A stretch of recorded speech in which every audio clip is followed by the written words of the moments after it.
We're ready to kick things off. Hello and welcome to day 3 of the week-long lunchtime lecture series, Ethical Issues in Pediatric Gene Therapy Clinical Trials, happening each day noon to 1 p.m. from November 30th through December 4th. Today's installment is entitled Ethical Challenges of Immunogenicity and Toxicity in Pediatric Gene Therapy Research. We invite you to join us tomorrow for lived experiences, the personal and family impact of participating in pediatric gene therapy research. If you haven't already registered, registration is still open for the rest of the week, and more information can be found at our Eventbrite page. We'll drop the URL in the chat as well. This lecture series, as all the others this week, is brought to you by the NYU Grossman School of Medicine Division of Medical Ethics Working Group on Pediatric Gene Therapy and Medical Ethics, or PGTME. You can find more about PGTME on its webpage. And that will also be dropped in the chat, or just Google NYU PGTME, or you can sign up for the PGTME newsletter, which is sent out quarterly to stay abreast of our work. So my name is Katherine Beaverson, and I am the Patient Advocacy Lead for Pfizer's Rare Disease Research Unit, where I lead the strategic planning and implementation of collaborations with patient advocacy groups and patient communities in order to integrate patient expertise into early medicines research and development. And I am certainly a proud member of PGTME. Today's event will first feature a presentation by Dr. James Wilson, who I will formally introduce momentarily. During Dr. Wilson's presentation, please submit your questions via the Q&A feature at the bottom of the screen. After the presentation, there will be a brief response by Dr. Tim Cripe, who I will also introduce momentarily. After that, I will pose the questions you have submitted via the Q&A feature to both of our speakers until we run out of time. We will also let you know when this webinar, along with the other webinars this week, will be uploaded on our YouTube channel. And yes, that means this event is being recorded. We regret that we're unable to offer real-time transcription of the event, but the archived video will have captions. So without further ado, I'd like to introduce our respondent and then our speaker. Dr. Tim Cripe is the Chief of Pediatric Hematology, Oncology, and Bone Marrow Transplantation at Nationwide Children's Hospital in Columbus, Ohio, and he is a professor of pediatrics at The Ohio State University. Our initial speaker is Dr. James Wilson, a professor in the Perelman School of Medicine at the University of Pennsylvania, where he has led an effort to develop the field of gene therapy. His research career, spanning over 40 years, has focused on rare diseases and ways to treat them by gene therapy. The Wilson Lab identified a new type of vector based on novel isolates of adeno-associated viruses, which have become best in class for gene therapy, being used by over 29 companies. More recently, Dr. Wilson's laboratory has focused on improved vectors for gene therapy and clinical applications of genome editing and mRNA therapy. On a personal note, I have to say it's a very proud moment to be able to introduce Dr. Wilson. As you know, early on in my post-college days, I worked at the University of Pennsylvania and had the privilege of joining one of Dr. Wilson's lectures when he first arrived. And he mentioned the ethical implications that might arise from the Human Genome Project work. And he referenced a body of professionals called genetic counselors.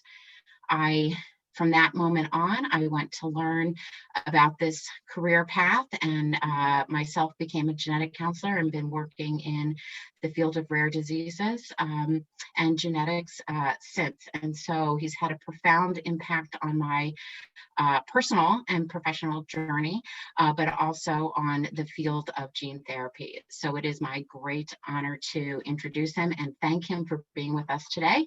And so with that, will you please take the mic, Dr. Wilson? Thank you, Katherine. Appreciate the opportunity to be here and look forward to the conversations and getting Tim involved in some of the discussions. I really began my scientific career in gene therapy 1984 at MIT. And it was an exciting time. It was a time when we didn't know what we didn't know. So anything was possible. But after I left MIT, went to University of Michigan and then Penn, I guess where Katherine and I first met up, was 1994. And I bring this up because it really changed the way that I considered my career in gene therapy. And it was an experiment done by a graduate student, Yiping Yang, where we were trying to understand why direct delivery of gene vectors was not working. It wouldn't last, it was associated with toxicity, and we couldn't give the vector twice. And he did a simple experiment where he repeated the traditional in vivo gene therapy experiment with a mouse that did not have an immune system, and everything worked marvelously. Now that is kind of a eureka moment you rarely have in science, but I had a sinking feeling in my stomach when I saw that result, because it was clear to me that immunology and getting our hands around it and managing it would be critical to our success. And why I felt somewhat humbled by that is I had only taken one course in immunology, and it was in medical school, and I received a D+ in it. So I didn't feel like I was going to be the person who was going to help lead the charge. But with that said, as we all know, we're perpetual students. And so we have focused a lot on what are the immune consequences of gene therapy. They are manyfold and they manifest in many ways. But today, I'd like to dwell on one aspect of the immunology of gene therapy that has created significant ethical dilemmas that we still have not been able to reconcile. And it's really quite a powerful conundrum that we're dealing with, that I see both as a physician, but also as the lab that does a lot of these particular assays that are responsible for these ethical challenges. I'm going to depart a bit from a normal lecture to begin my talk, because I remember watching a show. It's called New Amsterdam, late one night, trying to chill out, get work behind me, and lo and behold, what laid out in that episode, it was season 2, episode 18, which really epitomized what the challenge was and how dramatic effect it has on families. Now, having said that, these are actors, etc., but I thought it would be a good way for us to get some perspective on this. So let's see here.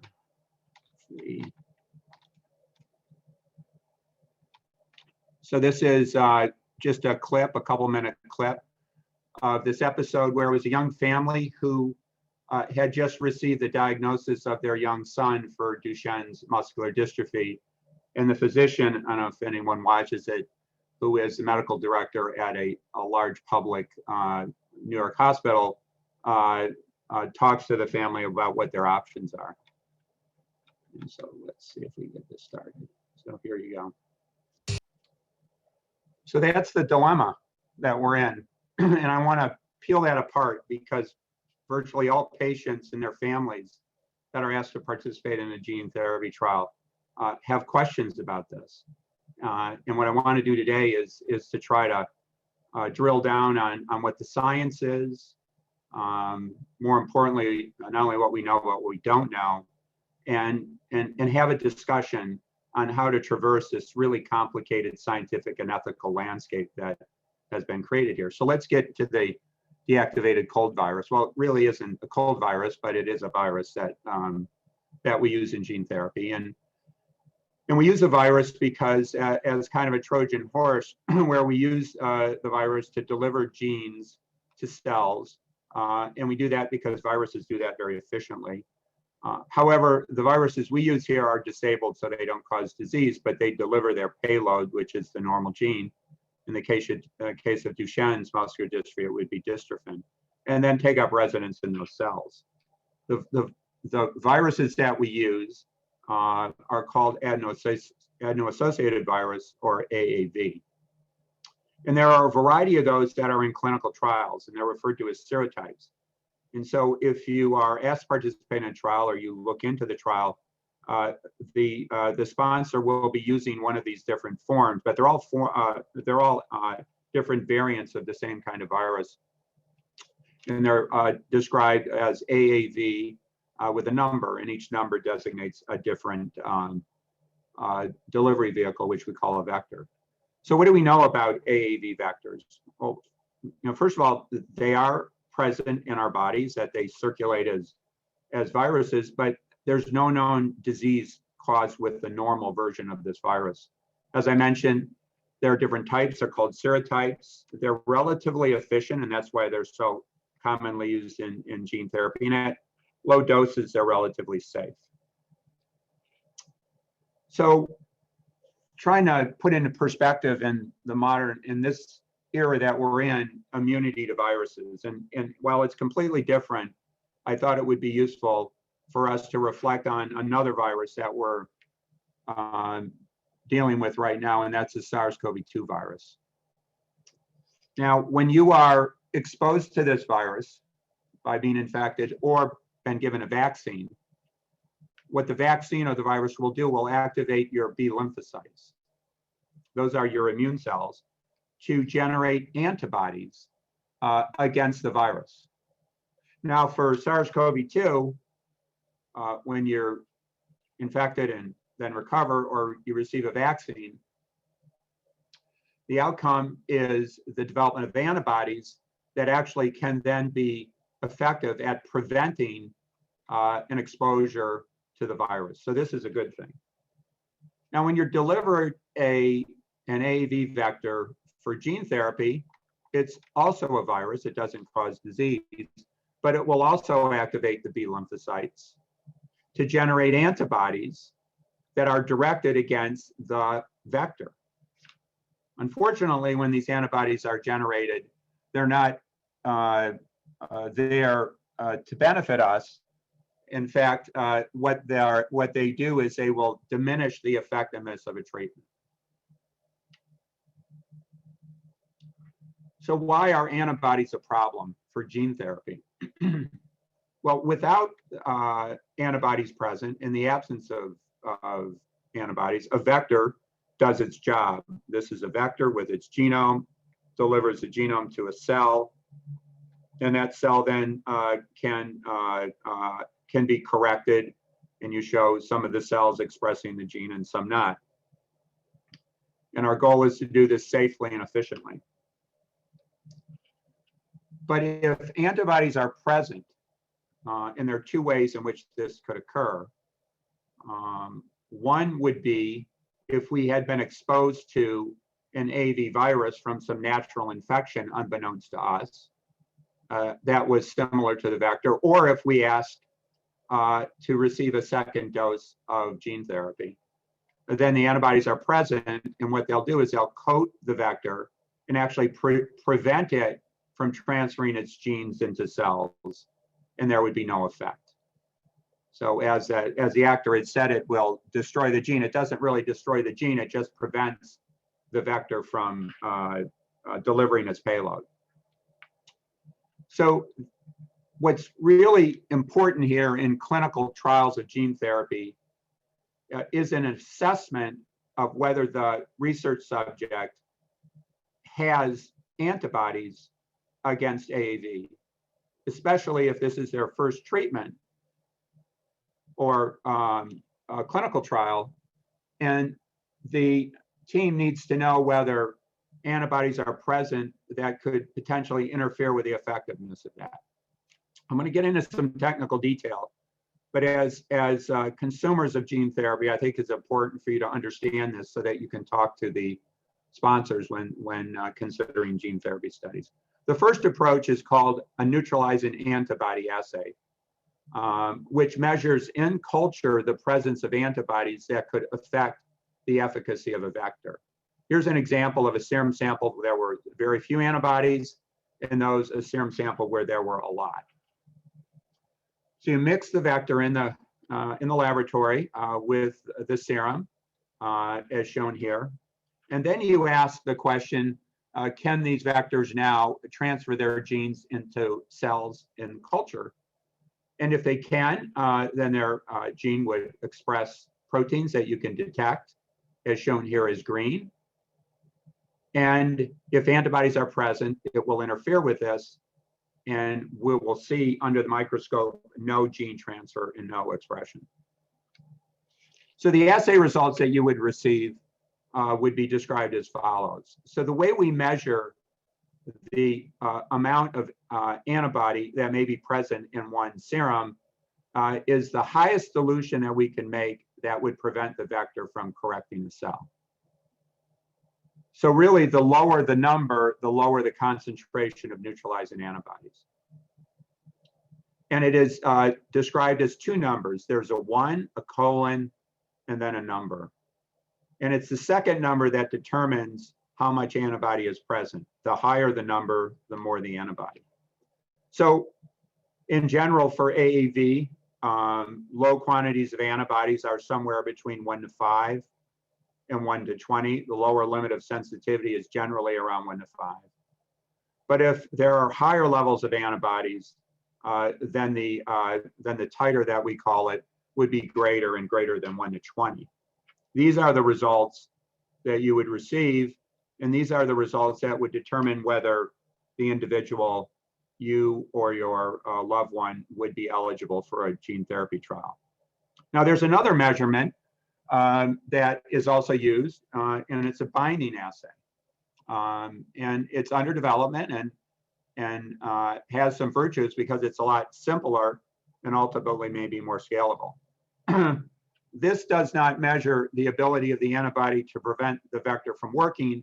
It just measures the ability of the antibody to bind the vector, which are two different things. The assay is conducted as shown here, where the antigen, which is the vector, is coated on the bottom of a well. The serum is added, and if there's antibody that could bind that, it is detected using a second addition of a reagent, that if there is antibody present in the serum that binds the AAV, you can read it out as being positive. So again, this is binding, and this shows an example of an assay where several different sera, shown here, were evaluated in this assay, where a positive result is when the well turns purple. And these are the concentrations or the dilutions that are made. So as the number gets larger, there's less and less of the serum placed. And you can see some of these sera continue to show binding despite the dilutions going quite high. So this would be an example of a subject that had higher levels of binding antibody. Whereas in green, examples where there would be lower quantities. So one of the areas that we continue to struggle with in the field is what is the best assay to predict whether a research subject would not be eligible for gene therapy. And again, there are two types of assays. There is the neutralizing antibody assay and the binding assay. So we did an experiment where we collected a variety of sera from monkeys and humans, and then we analyzed each sera for a neutralizing measurement and a binding measurement. And if the binding tracked with neutralization, there should be a linear relationship, which when it's very low, probably not, but when it gets higher, probably so, which would mean you could probably use either one of them and get the same result. However, when we do these studies in sera from humans, it's quite different. Again, this is the neutralizing antibody and the binding antibody. And there really isn't a linear relationship between the two. So when we look at these kinds of data, there are individuals that have both neutralizing, it's high, and binding. Either way, they would be deemed ineligible. However, there also is a group that has high binding antibody, but no neutralizing antibody. So if neutralizing antibody would predict an inhibition or a decrease in the ability of the vector to work, if you solely use the binding assay to preclude someone from participating in the trial, they may in fact, depending on how the correlation works, have been successful. So that this may create a situation where those that are eligible, deemed ineligible, may actually benefit.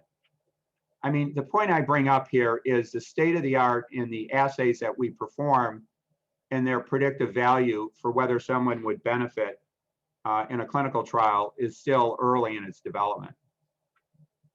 So how prevalent would be the presence of AAV neutralizing antibodies in human populations? So we screened a large number of individuals in Australia, Europe, Africa, and the United States.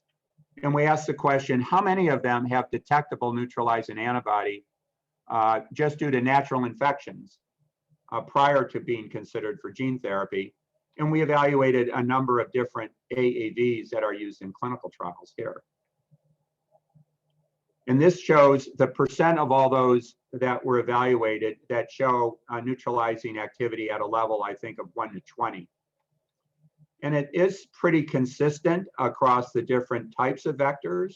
And it's generally between 20 and 30%, except in Africa, there are higher levels of pre-existing neutralizing antibodies in these populations.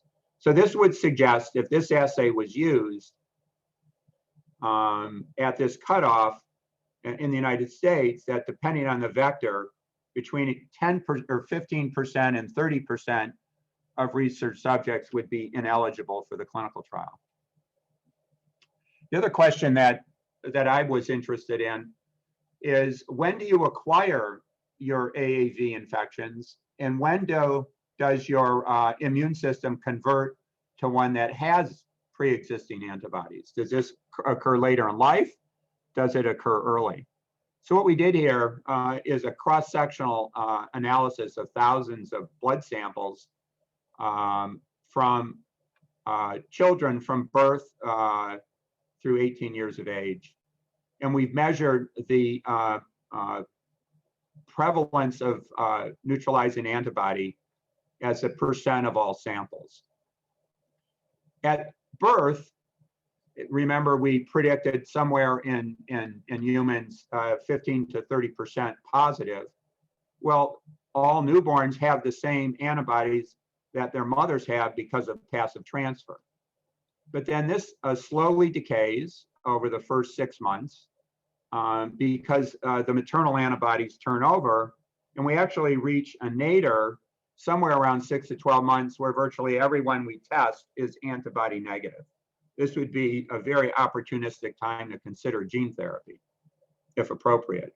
But then sometime around 1 year of age, these populations start to acquire antibodies against AAV, which suggests that they're now being exposed to AAV in childhood, and then continues to be positive through childhood. We asked the question, if you're positive against an antibody, can you just wait it out, or will you always be positive? We did not have longitudinal studies over a decade from humans, but we did have longitudinal samples from chimpanzees who are also exposed to AAV. And we have 3 types of chimpanzees here in which we analyze their blood over 10 years. Those that did not have any evidence for antibodies against AAV, and they stayed negative. And then there was a population that began as being negative, but apparently were exposed to an AAV here or here, and then they remained positive for the duration of this study, which was 6 to 10 years.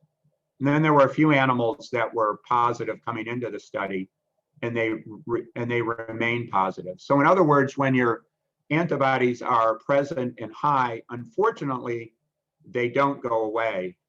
So it's unlikely in these settings that you could revert to being negative. And the other interesting aspect of this that relates to another challenge we have is that when you convert, for example, here, that the antibodies that you generate are active against a broad array of AAVs, so that you would be immune actually against virtually all vectors being considered. So what we've talked about so far is the presence of neutralizing antibodies as a result of natural infections, and then that New Amsterdam piece when the physician indicated that the young boy was eligible for gene therapy, apparently their pre-existing neutralizing antibodies must have been negative. But what I think is one of the most challenging aspects of what we're trying to do is determine in each case what level of antibody would be high enough that would preclude a subject from participating. And there aren't a lot of data that would support where the threshold is, and it's a hard experiment to do. But let me share with you the one that we did that determined an approach that we've taken for a few years in some applications.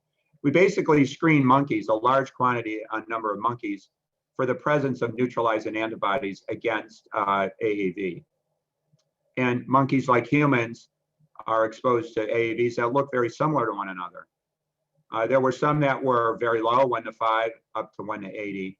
We injected a vector into the animals and then analyzed their liver, and this would have been for a trial such as hemophilia, for the ability of that vector to bypass the antibodies and get into the liver cells.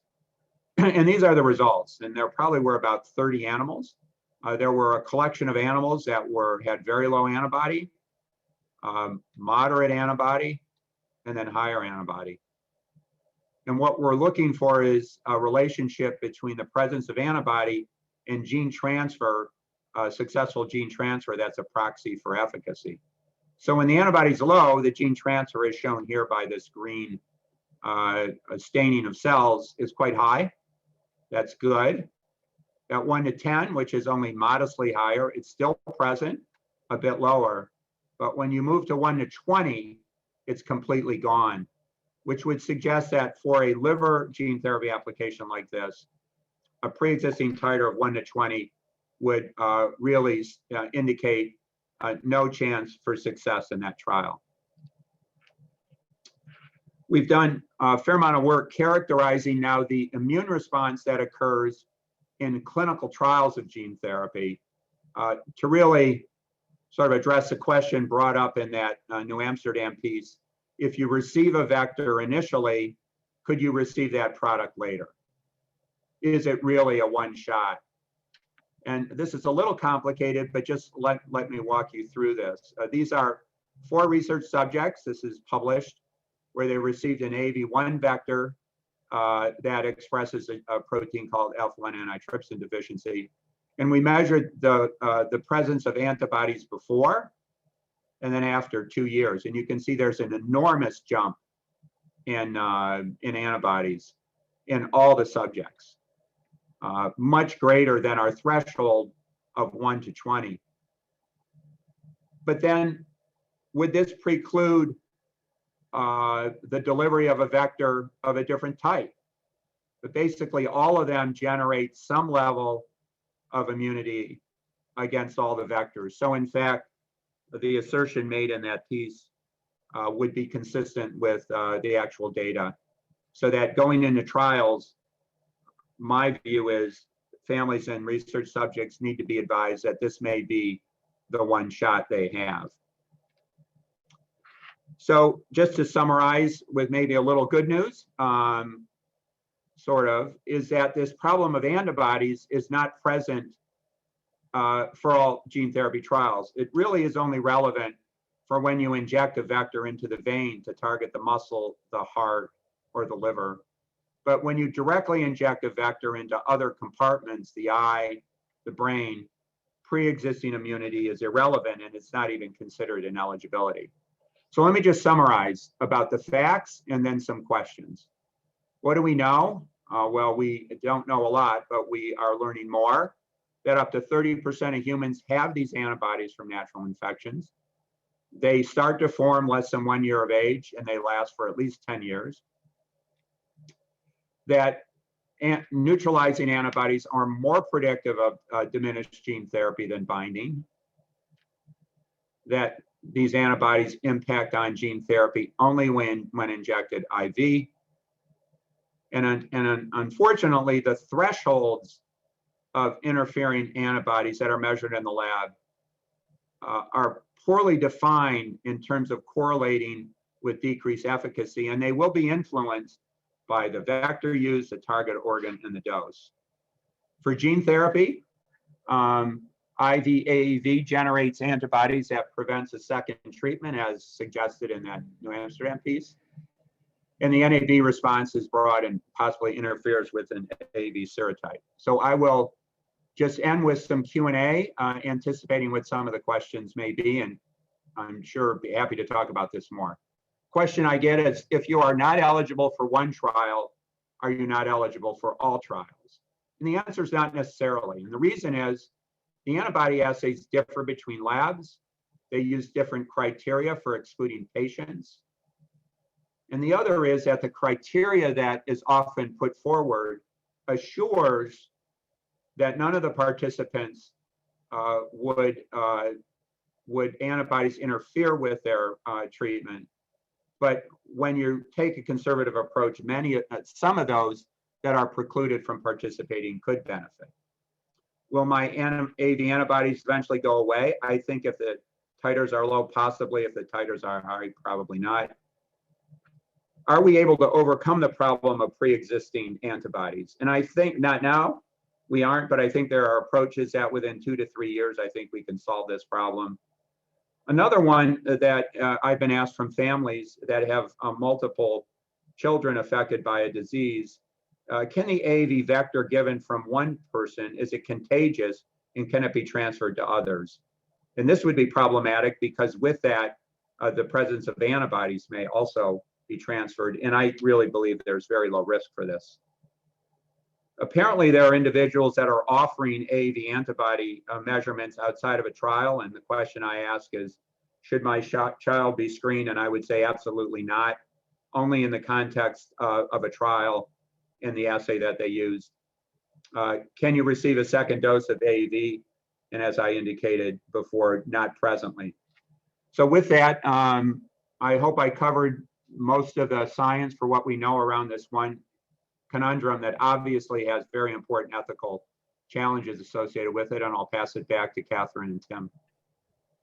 Thank you, Dr. Wilson, and thank you for anticipating some of the questions, but we are going to be going to Dr. Cripe for his response, and then save additional Q&A for the end. Thanks so much. Yeah, thank you, Katherine. Thanks, Jim. That was a fantastic overview of a really important and complicated subject that impacts a lot of families and I think gives angst to a lot of people as clinicians as well.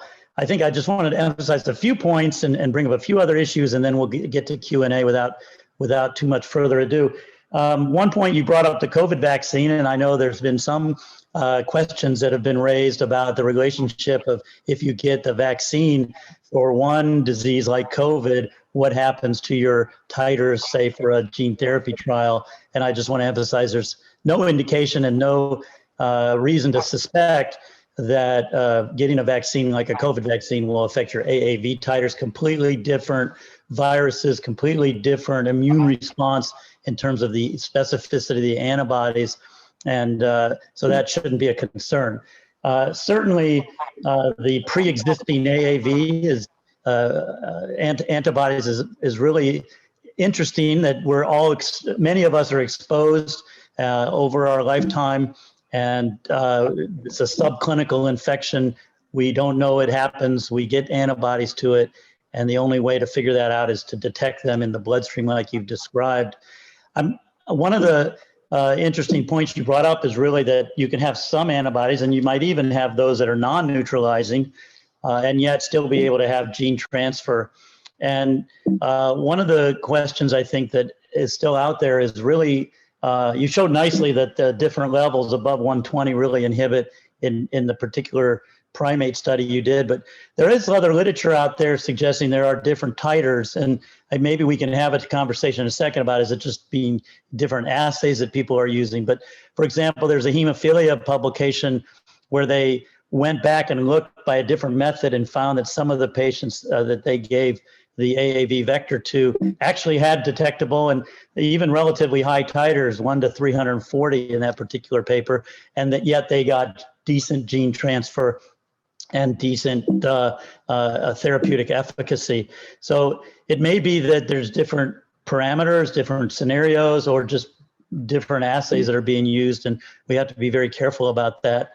Another issue, I guess I noticed that you had some data on your Africa or your worldwide study of prevalence, and one of the RH 32.33 antibodies was really not prevalent anywhere. So one question I think will come up is, hey, can we switch vectors to that? Or, what's the utility of being able to find those vectors that don't have much prevalence?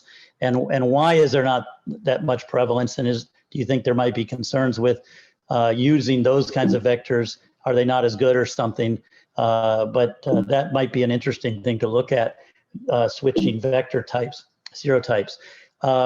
I guess another point I wanted to make is that you mentioned that we probably will be able to solve the problem of pre-existing antibodies in the next few years.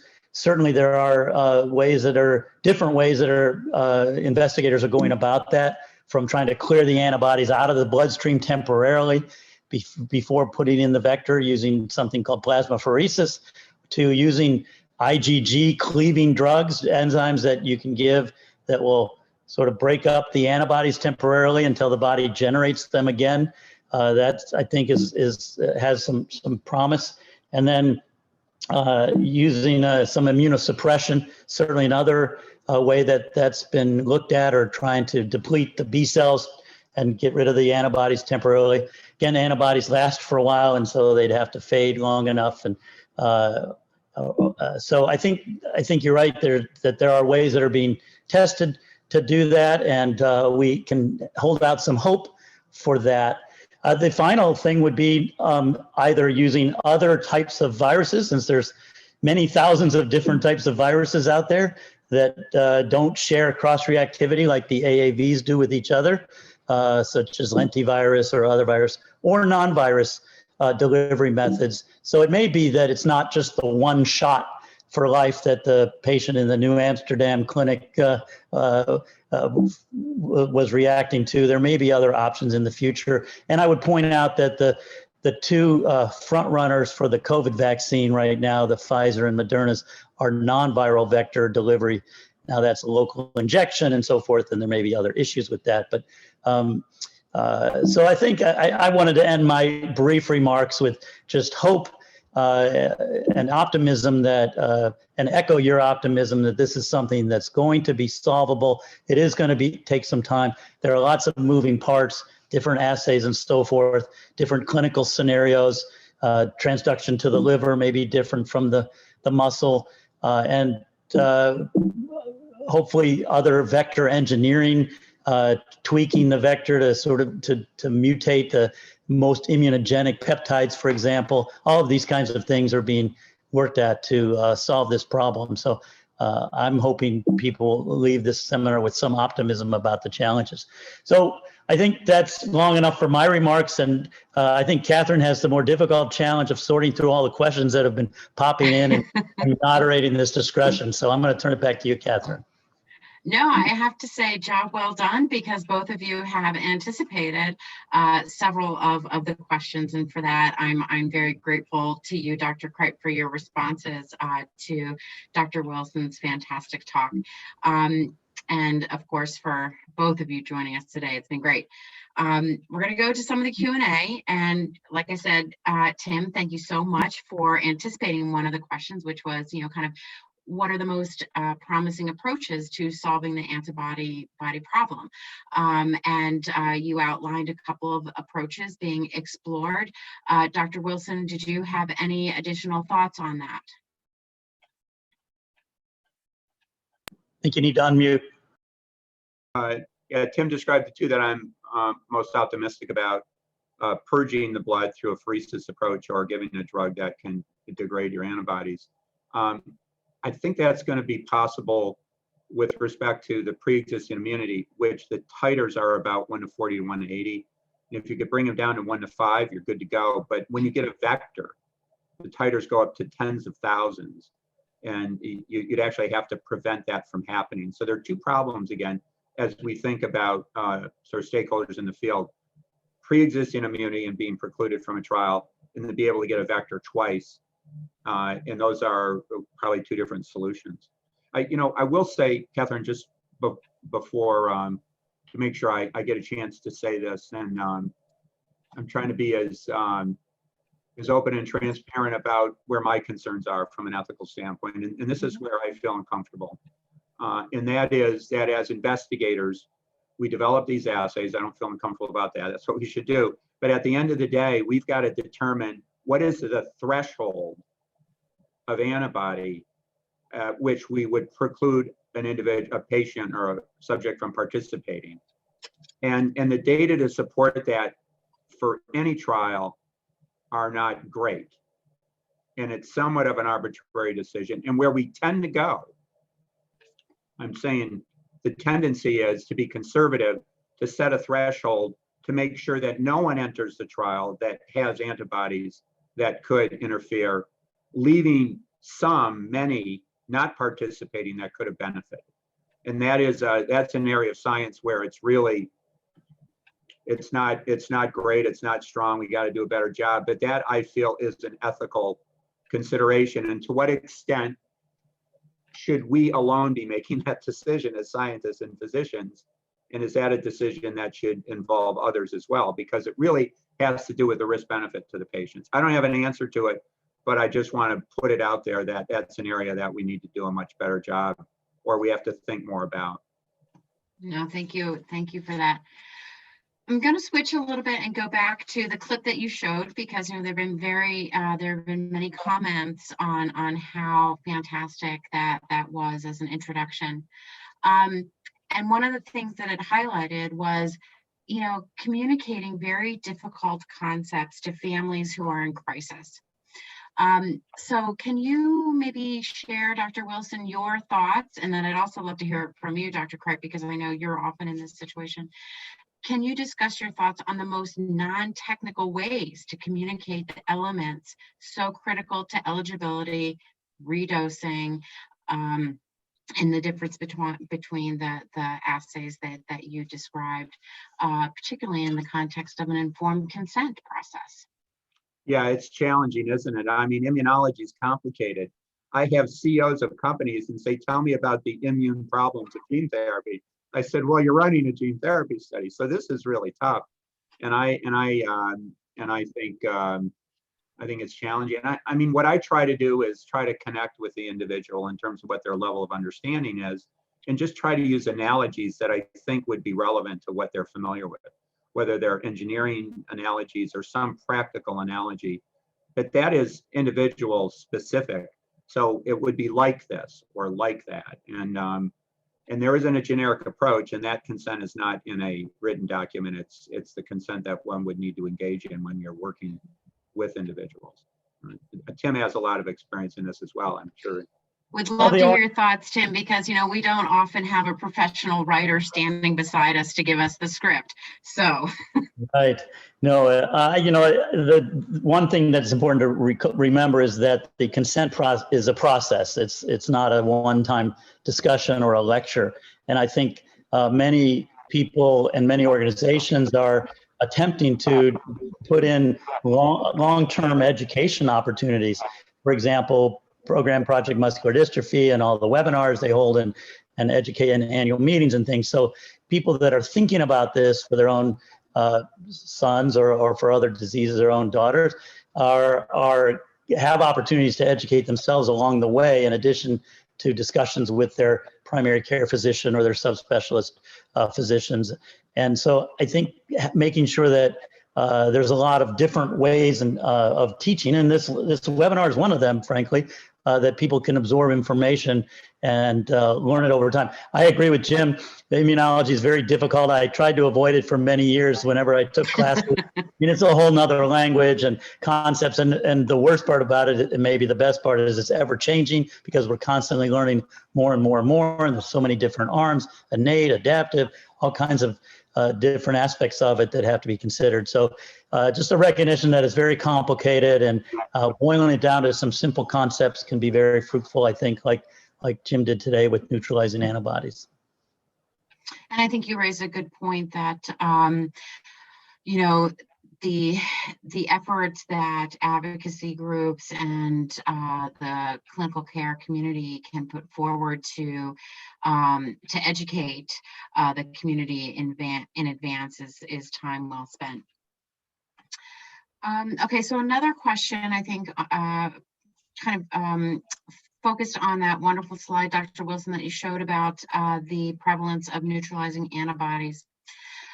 Is there any reason to believe the population level prevalence of neutralizing antibodies could be extrapolated to individuals with diseases who may, you know, be more exposed based on community-based transmission? You know, are they more likely, because they're spending more time in a hospital setting, to be neutralizing antibody positive? It's a great question, and there have been a number of studies looking at individuals that are living with a particular disease as a foundation to determine how many would be ineligible. And as I reflect on that, I've not come upon any group in which it was higher than the average. There were some interesting groups where it was amazingly low for reasons that I don't understand. And these were not groups such that with immune deficiencies who you know, presumably maintain physical distancing for their life or something, you know, tried to live a more protected life. But I haven't seen any that are disproportionately higher. Tim, any thoughts? Well, there have been some publications on this with specific, as he referred to, specific disease populations, Duchenne being one, mucopolysaccharidosis being another, and the prevalence seems to be pretty on par with what we've seen in terms of the general population as well. But again, each of those is hard to interpret. They use their own assays, and what do they say is positive depends on their cutoff. For example, I've got a poster here by Sarepta that was presented a year or so ago that said 83% were seronegative, but they were using a greater than 1 to 400 cutoff to define that positivity. So, you know, how strong are the data to back that up as a cutoff? I'm not sure, but I think that speaks to what Jim was talking about earlier. Right, and it seems like it might be, you know, an area that's fruitful for, you know, further data, right, within specific patient populations. All right, here's a big topic. What's the latest thinking on immune suppression prior to gene therapy in order to mitigate some of the antibody formation, right? What's your thinking there, Dr. Wilson? What have you seen as successful or being applied? Right. I mean, there are drugs that can modulate the immune response for sure. It's a lot easier to do if someone had never been exposed to a natural infection of AAV before. If you had been exposed, it's a lot more difficult to achieve. It has to do with the fact that if you've been exposed, you have pre-activated cells that are hard to stop versus cells that are naive. You know, this is being tested probably more aggressively in the setting of diseases for which immune suppression is a standard of care for other modalities, in particular enzyme replacement therapy, where it's the same problem as gene therapy. You can develop immune responses against the product that you're giving. I do think it's a fruitful way to potentially diminish the appearance of antibodies. You also have to understand, though, that they're all associated with their own risks. And sometimes when this has been applied, for example, the first approved gene therapy product in Europe called Glybera, there was immune suppression. And one of the reasons that it was not possibly not approved was the side effects of the immune suppression as well. So I got to tell you, it's in its infancy right now, definitely. And it's hard to model this in animals. So it's not prevalent at this point. No, it's being considered in a very selected way.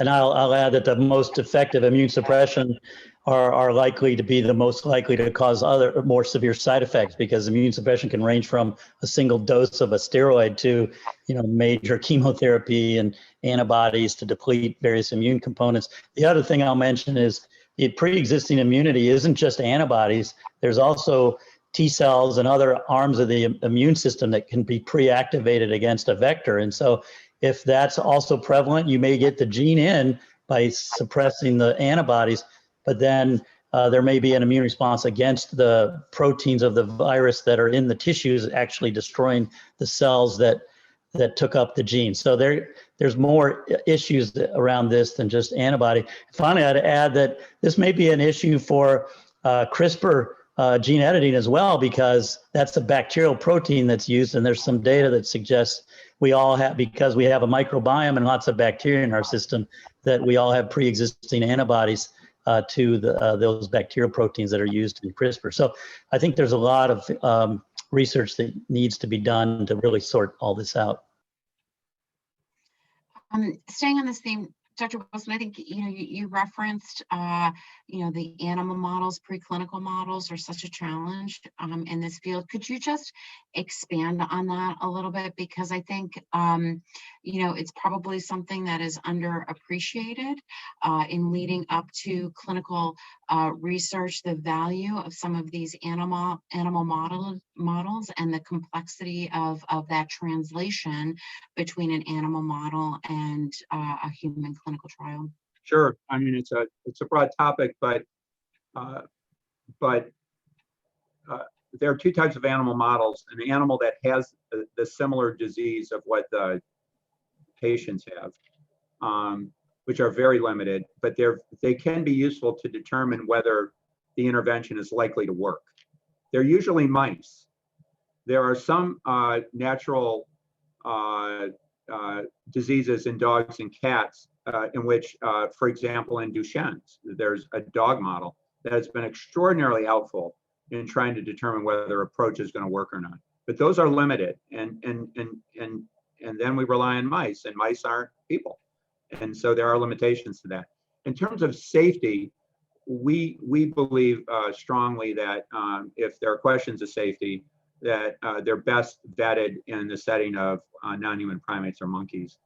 They don't have the disease, but they have a similar kind of reaction to the vector from an immunological standpoint that what humans may have. I think the onus is on us, I'm sure Tim would agree, to do as much animal testing as we can to try to determine the likelihood of benefit and risk. With that said, until you put it in a human, you don't really know what you're going to see.